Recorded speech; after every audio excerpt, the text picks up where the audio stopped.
오늘 설교의 핵심이라는 거예요. 내가 어떻게 하면 하나님을 사랑할 수 있을까? 내가 어떻게 예수님을 사랑할 수 있을까? 그 답이 어디에 있습니까?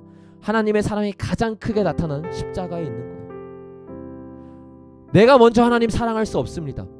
내가 먼저 예수님 사랑할 수 없습니다. 우리가 어떻게 사랑을 알게 됐죠? 우리가 왜 부모님을 사랑하게 됐죠? 부모님의 사랑을 먼저 맛보았기 때문이에요. 하나님 사랑도 마찬가지라는 거예요. 내가 먼저 하나님을 사랑할 수 있는 게 아니라 하나님이 나를 얼마나 사랑하는지를 내가 깨닫게 되는 거예요. 그런데 그것을 극적으로 보여주는 사건이 바로 예수님의 십자가 사건이라는 거예요. 요한복음 3장 16절에서는 이렇게 말합니다. 하나님이 세상을 이처럼 사랑하사 독생자를 주셨으니 이는 그를 믿는 자마다 멸망하지 않고 영생을 얻게 하려 하심이라. 이게 하나님의 마음이라는 거예요. 하나님이 왜 예수님을 보내셨는가? 예수님을 이 땅에 보낸 걸로 모자라 왜 채찍에 맞게 하셨는가? 왜 십자가에 달리게 하셨는가?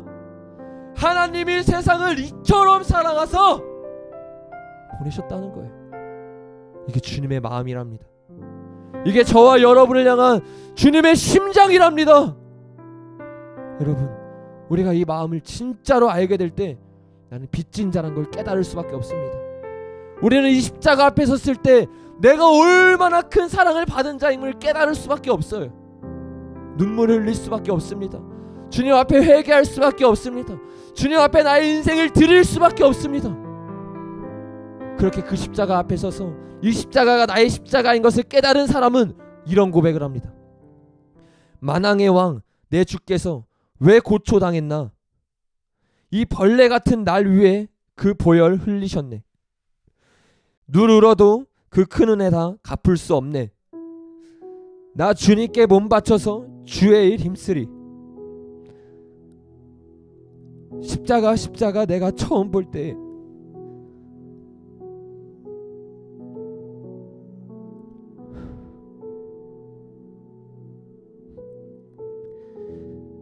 십자가 내가 처음 볼 때 나의 마음에 큰 고통 사라져. 오늘 믿고서 내 눈 밝았네. 참 내 기쁨 영원하도다. 이 고백이 터질 수밖에 없는 거예요. 여러분, 주님의 십자가 보잖아요. 거기에 달려 계신 예수님의 눈을 마주치잖아요. 거기서 여러분 우리가 어떤 고백을 하겠습니까? 어떤 고백을 하겠어요? 지금 우리가 가지고 있는 기도 제목으로 주님 앞에 그 눈을 바라보면서 나아갈 수 있겠습니까?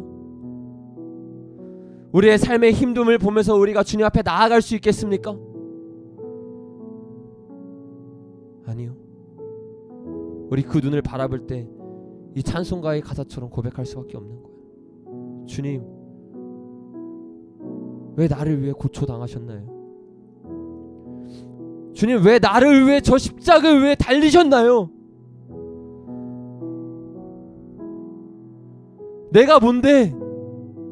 내가 누구인데 나를 위해 주님이 달리셨나요? 이 고백이 터져나오는 것이. 설교 더 있는데 우리 이런 마음으로 좀 이 찬양 한번 불렀으면 좋겠어요. 주님의 십자가를 묵상하면서 그냥 이 고백이 찬송가의 고백이 아니라 주님 나의 고백이 되기를 원합니다. 다시 한번 돌이키기를 원합니다. 다시 한번 나아가기 원합니다. 만왕의 왕, 만왕의 왕 내 주께서 왜 고초당했나? 이 벌레 같은 날 위해 그 보혈을 흘렸네. 주 십자가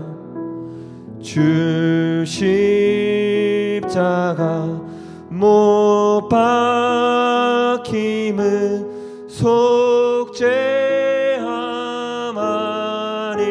아닌가? 그 긍휼함과 큰 은혜 말할 수 없도다. 십자가 십자가 내가 처음 볼 때 나의 맘의 큰 고통 사라져. 오늘 믿고서 내 눈 밝았네. 참 내 기쁨 영원하도다. 십자가 십자가 십자가 십자가 내가 처음 볼 때 나의 맘의 큰 고통 사라져. 오늘 믿고서 내 눈 밝았네. 참 내 기쁨 영원하도다. 늘으러도 그 큰 은혜 다 갚을 수 없네. 나 주님께 몸 바쳐서 주의 일 힘쓰리. 아멘. 여러분, 우리의 고백이 이런 고백이 되기를 원합니다. 주님의 십자가를 위해 살아가는 거예요. 여러분, 이 마지막 때에 우리가 해야 되는 일이 뭔지 아십니까? 마지막 시대에 분별하는 거 너무 중요해요. 넘어지면 안 돼요. 진리를 타협하면 안 됩니다. 그런데 그것보다 더 중요한 것이 있어요. 그것이 무엇이냐? 주님의 십자가로 돌아가는 겁니다. 예수님의 십자가로 돌아가서 그 주님의 사랑을 다시 한번 경험해야 되는 거예요. 주님을 다시 한번 알아가야 되는 거예요. 주님의 십자가는요, 초신자 때만 경험하는 게 아닙니다. 여러분, 누가가는 주님의 십자가를 얘기하면 이건 초신자 때나 그냥 주님을 잘 몰라서 감정적으로 신앙생활하는 사람이나 하는 거지, 이렇게 말해요. 무슨 소리예요 여러분? 주님의 십자가는 초신자들이 알아야 하는 것이 아니라 모든 신앙이 날마다 나아가는 것이 바로 십자가여야 된다는 것이. 여러분, 십자가에 다시 한번 나아가십시오. 저는 오늘날 한국교회와 저의 삶을 놓고 주님 앞에 기도할 때 단식이 나오는 것이 한 가지가 있어요. 그게 뭔지 아세요? 너무나 오늘날의 그리스도인들이 주님의 십자가를 놓쳤구나. 주님의 십자가에서 너무 돌아서서 나왔구나. 주님의 십자가에 대한 감동이 없어진 거예요. 여러분, 저는 지금 한국교회를 말하고 있는 게 아닙니다. 제 자신을 말하고 있는 거예요. 여러분은 여러분 자신을 바라보세요. 주님의 십자가가 내 안에 어떠한 의미인가? 주님의 채찍이, 주님의 못 박힌 손자국이 나에게는 어떠한 의미인가? 아직도 내 마음 가운데 그 찢어지는 아픔이 있는가? 주님의 십자가를 처음 들었을 때 나 같은 자를 위해서 만왕의 왕이 오셔서 십자가를 지셨다는데, 그때 내가 처음 느꼈던 그 뜨거운 눈물과 그 뜨거운 마음이 내 안에 아직도 있냐는 거예요. 여러분, 우리는 돌아가야 합니다. 여러분, 우리는 다시 한번 돌아가야 합니다. 사람들이 안 돌아가도 상관없어요. 저와 여러분이 돌아가면 되는 거예요. 여러분, 어디까지 나와 있습니까? 여러분의 발걸음을, 여러분의 눈은 어디를 향하고 있습니까? 이제 돌이키십시오. 너무 멀리 와도 괜찮아요. 탕자의 비유를 보세요. 둘째 아들도 깨닫고 너무 멀리 나갔고 돈 다 쏟았지만 포기하지 않잖아요. 다시 아빠한테 달려나가잖아요. 다시 나를 기다리고 계신 하나님께 나아가잖아요. 우리도 마찬가지라는 거예요. 너무 멀리 오셨습니까? 이제는 주님의 십자가 내게는 그냥 지식으로 있는 것 같습니까? 포기하지 마세요. 포기하지 마세요. 이 십자가를 구하십시오. 십자가는 기본이지만 십자가는 마지막이기도 합니다. 십자가는 우리가 예수님의 사랑을 처음 경험하게 하신 매개체지만 이 매개체는 처음으로 끝나는 것이 아니라 날마다 묵상해야 되는 것이. 다시 한번 여러분의 마음 가운데 십자가를 바라볼 때 눈물이 있게 하십시오. 다시 한번 십자가에 달리신 예수님의 사랑을 묵상할 때 우리의 심장 가운데 그 설렘이 있게 하십시오. 그 멈추지 않는 눈물이 있게 하십시오. 그렇게 될 때 여러분의 삶을 바뀌게 될 것이에요. 여러분은 세상이 감당하지 못할 사랑의 눈먼 군대가 될 것이에요. 여러분, 우리가 어떻게 해야 이 주님의 십자가의 사랑을 나의 십자가의 사건처럼 느낄 수 있습니까? 가장 실제적이고 좋은 방법 중에 하나는 바로 마태복음, 마가복음, 누가복음, 요한복음 이 사복음서에 나오는 주님의 십자가의 사건을 묵상하는 거예요. 제가 예전에 중고등부 시절에 저희 교회에서 주님의 십자가에 대한 무언극을 한 적이 있습니다. 그때 이 무언극을 하는데 그때 깨어 계셨던 그 한 선생님이 아이들에게 이렇게 말하는 거예요. 이 무언극을 통해서 아이들에게 주님의 십자가가 제대로 전달되기를 원한다. 얘들아, 너네도 원하지 않니? 그러기 위해서 우리가 뭘 해야 되냐면 이 연기를 하는 우리부터 주님의 십자가가 뭔지를 알아야 돼. 주님의 이 십자가의 사건이 내 사건이 돼야 돼. 그러면서 어떤 숙제를 내줬냐면 이 연극 전에 이 사복음서에 나오는 이 말씀을, 십자가 사건에 대한 말씀을 100번씩 읽어오게 했어요. 그리고 묵상하게 했어요. 아이들이 순수하기 때문에 이거를 놓치지 않고 다 순종하면서, 그때 그 우리 중고등부가 너무 뜨거웠기 때문에, 주님을 향한 사랑이 있었기 때문에 이걸 실천했어요. 그리고 실제로 그 아이들 가운데 그 묵상을 통해서 예수님의 십자가가 실제가 됐어요. 그리고 그 아이들이 그 무언극을 했을 때 수많은 아이들에게 예수님의 십자가의 사건은 실제가 되었습니다. 그 은혜를 받은 사람 중 한 명이 저였어요. 저도 그때 그 연극을 보면서 주님 앞에 얼마나 회개했는지 몰라요. 아, 저 십자가가 나는 2000년 전의 십자가인 줄 알았는데 나를 위한 십자가였구나. 주님이 나를 위해 못 박히신 거였구나. 주님이 나를 위해 저 위에 달려있는 거구나. 너무나 실제적으로 깨달아지더라고요. 여러분, 이번 주에 돌아가서 여러분 하나님의 말씀을 다시 붙잡아 보세요. 너무 익숙한 말씀에서 읽지 않는다고요? 아니에요. 실제가 될 때까지 이 말씀을 붙잡고 묵상하고 바라보세요. 예수님, 나도 알고 싶어요. 아니, 나도 예전에 알았어요. 하나님, 예수님 알았어요. 예수님 마음이 어떤지, 예수님의 고통이 어떤지 알았어요. 나도 중고등부 때 그렇게 주님의 십자가 앞에서 많이 울었었는데 이제는 내 머리가 커지고 내가 종교 생활을 오래 하다 보니까 종교인이 돼버렸습니다. 이렇게 고백하고 겸손하게 말씀을 다시 한번 묵상해 보십시오. 그럴 때 이 십자가는 여러분에게 진짜가 될 것입니다. 우리가 마지막으로 한 간증을 나누고 같이 기도하는 시간을 가질 거예요. 이 간증은 어떠한 간증이냐면, 한 목사님이 실제로 주님의 십자가의 사건을 이렇게 간구하면서 설교하기 위해서 준비하다가 주님이 이 십자가의 사건이 실제가 되기 위해서 그 목사님을 이 십자가 체험대로 옮기셨어요. 외국에 있는 목사님인데, 제가 이 목사님에 대한 간증을 여러분에게 읽어드리면서 우리가 이 간증을 붙잡고 같이 기도할 겁니다. 이 목사님이 간증을 마치고 마지막에 이렇게 말씀하셨어요. 이 간증과 이 글이 많은 사람들이 실제로 주님의 십자가의 사건을 경험할 수 있는데 계기가 될 수 있으면 좋겠다는 마음으로 이 글을 썼습니다 하고 기도로 마치셨습니다. 오늘 그 주인공이 저와 여러분이 되기를 원합니다. 갑자기 예고도 없이 빛보다 빠르게 저는 더 이상 제 연구실에서 앉아있지 않게 되었습니다. 저는 엄청나게 많은 군중들 속에 서 있었습니다.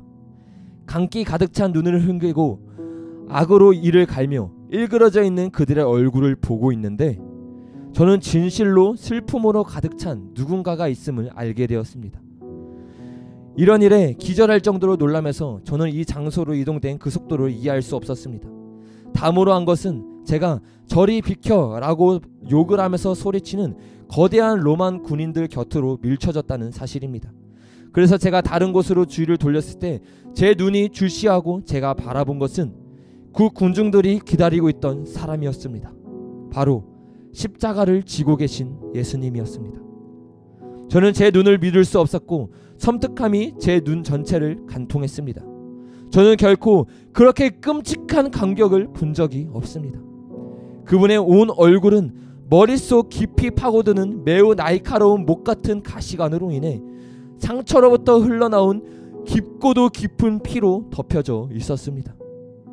그분의 심장이 고동칠 때마다 진 붉은 피가 그 가시들 사이에서 쏟아져 나와 이마와 구는 속으로 흘러들어가고 있었습니다. 주홍색의 피가 얼굴에서 가슴으로 떨어지고 천천히 먼지투성이인 거리에 떨어지는 것을 보면서 저는 떨 수밖에 없었습니다. 돌로 된 길 틈 사이로 그리스도의 피가 떨어질 때 마치 이 땅이 울부짖는 것 같았습니다. 공포와 불신으로 그 광경을 보면서 제 마음은 소용돌이치고 있었습니다. 저는 이것이 일어날 수 없는 일이라고 생각했습니다.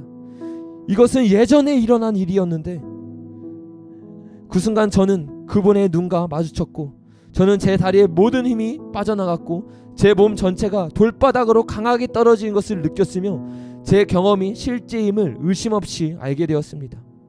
어찌된 일인지 저는 예수님께서 십자가에 못 박히시는 곳으로 이동되었던 것입니다. 그것은 꿈이 아니었습니다. 저는 그곳에 있었던 것입니다. 기절할 것 같았고 너무 충격을 받아 아무 말 할 수 없는 상태로 저는 궁중들을 따라 비틀거리며 걸었습니다. 저는 예수님이 그 무거운 십자가의 무게로 떠시는 것을 봤습니다. 그 길에 먼지가 불어오는 심한 바람이 주님의 피로 엉겨진 옷을 열어놓았고 저는 주님의 등과 어깨의 상처들을 어렴풋이 봤습니다. 그 상처는 무시무시하게 깊었습니다. 로마 군인들의 가혹한 채찍의 극심한 강타로 인한 그분의 육체의 찢겨짐, 쩍 벌어진 틈, 울퉁불퉁함, 저는 그분의 상처들에서 흘러나오는 그 피의 양에 너무 놀랐습니다.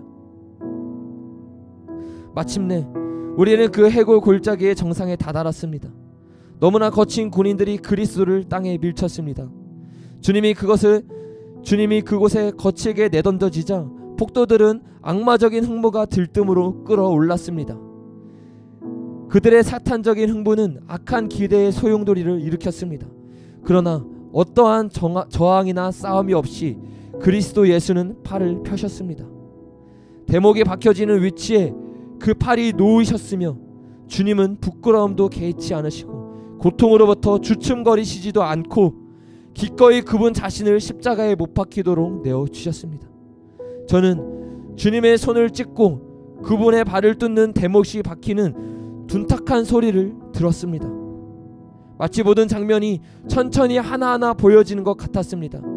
십자가는 거치게 파놓은 구멍 속으로 넣어져 들려졌습니다. 그리스도의 얼굴은 극도의 참을 수 없는 고통을 나타냈습니다. 저는 대못으로 온몸의 무게가 지탱되면서 주님의 목에서 나오는 깊은 신음소리를 들었습니다.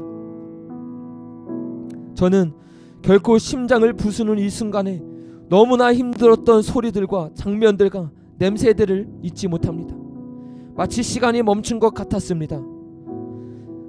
얼마나 지났는지 셀 수도 없을 것 같았습니다. 저는 제 입술에서 어떤 소리가 나오지 않을 때까지 울었습니다. 멀리 달아나고 싶었지만 저는 더 가까이 다가가고 싶었고 그 어느 누구도 이 감정들의 느낌이 이렇게 상반되는 것을 이해할 수 없을 것입니다. 이곳은 자비의 장소가 아니었습니다. 그러나 역사상 가장 자비로운 일이 일어나고 있었습니다. 죄도 없고 죄를 알지 못했던 분이 죄인처럼 죽어가고 있다는 것, 완전한 분이 사악한 것들에 의해 버려져 있었습니다. 사악한 것들이 놀라우신 분을 향한 증오를 풀어놓았습니다. 잔인한 십자가의 죽임을 당하신 의로운 분이 방역자들에 의해 죽고 계셨습니다. 눈을 들어 십자가에 달리신 그리스도를 보면서 그분의 얼굴에 나타난 고통이 제 마음속에 참을 수 없게 다가왔습니다. 제 다리에서 모든 힘이 빠져나갔고 저는 제 자신이 땅바닥에 심하게 넘어진 것을 느꼈습니다. 질겁하고 망연자실해서 저는 무릎을 일으키기 위해 노력했고 땅에 부딪혔을 때 찢어진 입술에서 흐르는 피의 맛을 느낄 수 있었습니다. 눈을 다시 들어 저는 제 자신이 하나님의 어린 양을 보도록 했습니다. 그러자 더 분명하게 선지자들이 했던 말의 의미를 알 수 있었습니다. 우리의 보기에 흠모할 만한 아름다운 것이 없도다. 저는 그분의 얼굴이 전에 보았던 어떤 모습보다 더 송산되었음을 확증할 수 있습니다. 그분의 얼굴에서 수염을 베어냈기 때문에 그 사람 누더기처럼 되었고 찢어졌던 것입니다. 군인들의 반복적인 악의적인 주먹질이 귀중한 우리 주님의 얼굴을 상하게 하셨던 것입니다. 예수님께서 겪으셨던 고통은 십자가의 고통을 훨씬 뛰어넘은 것이었습니다. 그 어떤 인간이 말로도 표현할 수 없는 것입니다. 저와 같은 그런 죄인들을 속죄하기 위해 하늘과 땅 사이에 매달리심으로 그분의 육체는 멍드셨던 것입니다. 그 순간 저는 제가 엄청난 죄인임을 고통스럽게 깨달았습니다. 여러분, 이게 주님의 십자가 사건이라는 거예요. 저는 저와 여러분이 이 십자가의 사건은 2000년 전의 십자가의 사건이 아니라 오늘 기도를 통해서 저와 여러분의 십자가의 사건이 되기를 원합니다. 예수님의 십자가가 단순히 누군가를 위한 십자가가 아니라 나를 위한 십자가라는 거 우리가 깨닫기를 원해요. 여러분 아십니까? 예수님은 십자가에 달리기 전에 태형을 당했어요. 그 채찍의 구조는 39개의 가닥에 쇠구슬과 뼈조각, 유리 조각이 모여서 만들어진 것입니다. 병사의 기분에 따라 가닥수는 수도 없이 많이 늘어나기도 했습니다. 예수님은 단순히 영화처럼 가느다란 채찍으로 맞으신 게 아니라 한 번 스치면 생명에 위협을 줄 수 있는 채찍으로 맞으신 것이. 3세기 역사가 유세비우스는 이렇게 말했습니다. 태형을 한번 당하고 나면 정맥이 밖으로 드러나고 근육, 근골, 창자의 일부가 노출된다고 합니다. 예수님이 십자가를 달리기 전에 당했던 태형이 바로 이런 것이라는 거예요. 예수님은 그런 상태에서 십자가에 달리셨습니다. 십자가의 형은 사형수의 몸을 90도 비틀어 나무에 묶고 무릎을 구부린 상태에서 팔목과 복숭아뼈 바로 아래 쇠못을 박아 처형하는 극형입니다. 이 십자가형은 사람들을 고통스럽게 죽이는 것이 아니라 이 사람들을 질식사해서 죽인다고 합니다. 십자가에 달린 상태에서 숨을 쉬기 위해서는 내가 못 박힌 이 발을 들어야 숨을 쉴 수 있게 돼요. 왜 예수님이 거치게 숨을 쉬었냐면 숨을 쉬기 위해서 내 몸을 들어 올려야 하기 때문이에요. 그래서 많은 십자가형을 달린 사람들은 그렇게 몸을 올리다가 더 이상 고통을 이기지 못해 숨을 쉬지 못하고 질식사한다고 합니다. 근데 우리 예수님은요 질식사로 죽지 않았어요. 이미 그 전에 태형을 너무 심하게 당하셨기 때문에 십자가에 지시고 얼마 안 있어서 그 고통 가운데 돌아가셨다고 합니다. 이게 누구를 향한 십자가입니까? 어떤 글은 이렇게 표현하더라고요. 이 십자가는 바로 당신과 나를 위한 십자가입니다. 우리가 이 시간 좀 기도하기를 원해요. 기도하는 동안에 주님 앞에 좀 간절히 구했으면 좋겠습니다. 주님, 우리가 주님의 십자가가 얼마나 끔찍하고 고통스러운 거 들었습니다. 그리고 이 십자가가 나를 위한 거라는 거 내가 예전에는 알았지만 지금은 안타깝게도 머리로 알고 있습니다. 그런데 주님, 이제는 진짜 이 십자가를 알기를 원합니다. 경험하기를 원합니다. 주님이 누구를 위해 십자가 지셨는지, 주님이 무엇을 위해 십자가 지셨는지 알기를 원합니다. 주님, 내 힘으로 알 수 없습니다. 주님, 알려주세요. 주님, 계시하여 주시옵소서. 주님, 이 십자가가 이제는 2000년 전의 십자가가 아니라 오늘 내 삶의 십자가가 될 수 있게 하여 주시옵소서. 우리가 이런 기도 제목을 가지고 주님 앞에 정말 간절히 나아가며 기도하며 나아가겠습니다. 기도하며 나아가겠습니다.